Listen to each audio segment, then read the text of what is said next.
Hi hello नमस्कार. तर तुम्हा सगळ्यांचं माझ्या चॅनलमध्ये खूप खूप स्वागत आहे. तर खूप दिवसांनी मी लॉंग व्हिडिओ अपलोड केलेला आहे. तर हा व्हिडिओ आहे अंगारकी चतुर्थीचा, म्हणजे 6 जानेवारीचा.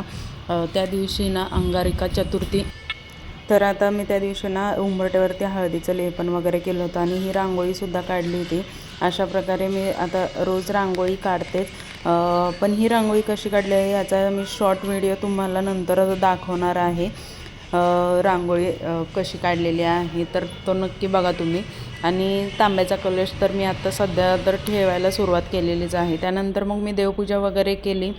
गॅसची शेगडीची पण पूजा करून घेतली त्या दिवशी आणि देवाला फुलं वगैरे वाहून घेतली. तर अंगारकी चतुर्थी असल्यामुळे ही आपल्या ह्या वर्षातली पहिली अंगारिका चतुर्थी होती आणि महत्त्वाची, म्हणजे जी मंगळवारी येते ना ती अंगारकी चतुर्थी असते आणि पहिल्याच आठवड्यात येणारी ही अशी चतुर्थी होती. तर तुम्हाला या चतुर्थीचं महत्त्व माहिती आहे का, तर मला कमेंटमध्ये नक्की सांगा.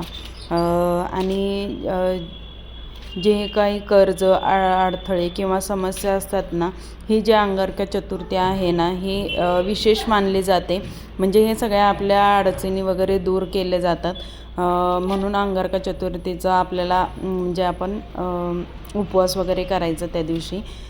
तर चतुर्थी मंगळवारी असल्यामुळे ही खास चतुर्थी होती आणि या दिवशी ना गणपतीची पूजा करून चंद्रदर्शन करायचं असतं. म्हणजे चंद्रोदय बघूनच आपल्याला उपवास सोडायचा असतो. तर 6 जानेवारीला अंगारका म्हणजे माघ महिन्यातली ही अंगारकी संकष्टी चतुर्थी होती. आणि नंतर एक अंगारकी चतुर्थी आहे याच वर्षी, ती सप्टेंबरमध्ये आहे. तर जी मंगळवारी येणारी चतुर्थी असते तिला अंगारकी चतुर्थी म्हणून अंगारकी म्हणून ओळखले जाते आणि ती अत्यंत शुभ मानली जाते. या दिवशी आपण जे व्रत धरतो ना त्यामुळे काय होतं ना, कर्ज, बेरोजगारी आणि जीवनातील आपल्या सर्व अडचणी दूर होतात आणि गणपतीची आपण जी उपासना करतो ना मनोकामना पूर्ण होतात आणि समाधानसुद्धा मिळते. तर गणपतीची सकाळी गणपतीची पूजा वगैरे करून झाली.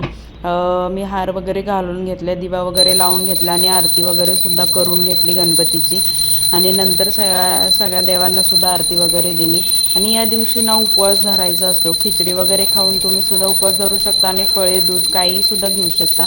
आणि रात्री ज्या टायमिंगला चंद्र उदय असेल ना ते झाल्यानंतर आपल्याला ना चंद्राला जल, अक्षदा, चंदन, फुले अर्पण करून नमस्कार करायचा असतो आणि मोदक वगैरेसुद्धा करायचे असतात.